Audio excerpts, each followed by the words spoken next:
की शोभा है और प्राकृतिक सौंदर्य मैंने देखा है। ऐसी गजब की सौम्यता सरलता दिखती है जिसमें, जिसका नाम है ऋतुजा सिंह बघेल जी। आप भी अपनी कोई छोटी सी कविता प्रस्तुत करें। बहुत ही जी आदर पूर्वक जी, आपको आमंत्रित करती हूँ। बहुत आभार आदरणीय राधा जी।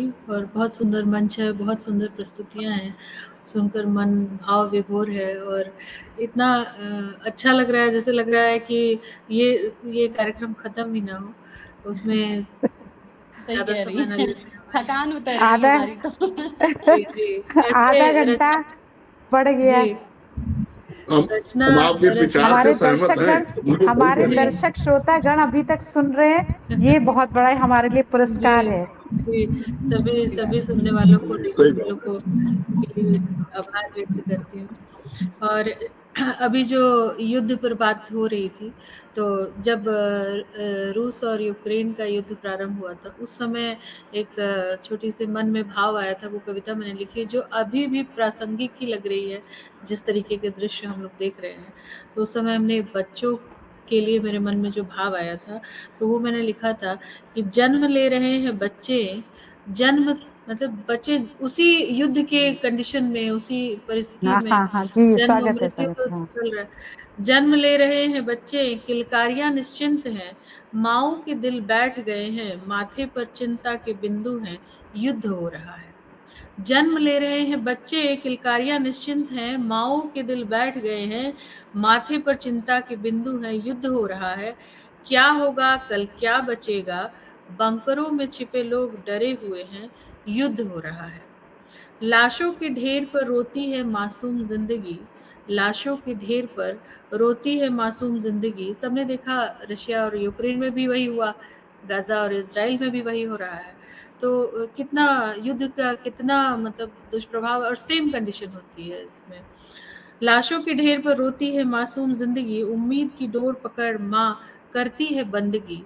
लाशों के ढेर पर रोती है मासूम जिंदगी, उम्मीद की डोर पकड़ माँ करती है बंदगी, युद्ध हो रहा है।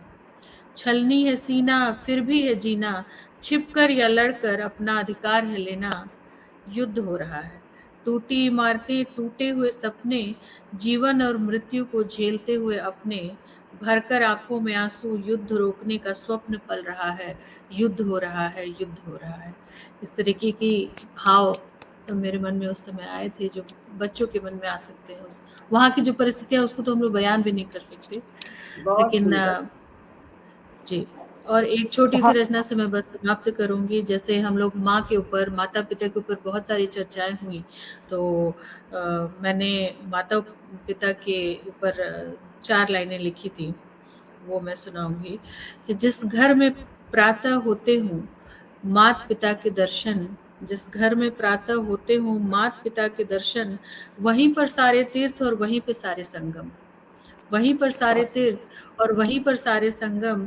जिस आंगन में मिलती हो माँ की आंचल की छाँव, जिस आंगन में मिलती हो माँ की आंचल की छाँव, वहां न मिलती कभी भी कठिन दुखों की राह। द्वार पर जिसके होता है सदा पिता का पहरा, द्वार पर जिसके होता है सदा पिता का पहरा, उस घर की मुंडेर पर सजता सुख का सेहरा। बहुत मात सुंदर, पिता ही बहुत संचित धन सत्य है, कहा। मात सत्य पिता कहा, ही बहुत संचित, सुंदर। आभार आपका। मात पिता ही संचित धन है, इनको सदा संभालें, मात पिता ही संचित धन है, इनको सदा संभालें, चरणों में उनके है संगम, छूकर तीर्थ नहा लें, चरणों में उनके है संगम, छूकर तीर्थ नहा लें। इन्हीं पंक्तियों के ये साथ भाव मैं जो संयुक्त परिवारों में रहते हैं बहुत और सुंदर। संयुक्त परिवारों के भावों से जुड़े हुए हैं, उन्हीं के ही हृदय से ऐसे विचार और ऐसे शब्द और ऐसी पंक्तियां निकलती हैं। ये पता चल रहा है कि आपका अपने परिवार और अपने समाज के प्रति कितना समर्पण है, ये पंक्तियां आपकी प्रस्तुत करती हैं। और ऊपर से हमेशा आप जो भावों को समसामयिक देखती हैं और उसको भी बहुत अच्छी तरह से कलमबद्ध करती हैं। ये ऋतुजा सिंह बघेल जी, अरुण बघेल जी लगातार हमारे इस कार्यक्रम को देख रहे हैं। हमें तो आज बड़ा, बहुत ही आदरणीय हमारी देवेंद्र कौर जी लगातार हम लोगों को सुन रही हैं। और भी बहुत से दर्शकगण हमको सुन रहे हैं। सभी का इस समय भी आशीर्वाद आप लोगों का मिल रहा है, बहुत ही बहुत आप लोगों का धन्यवाद आपको। अब मैं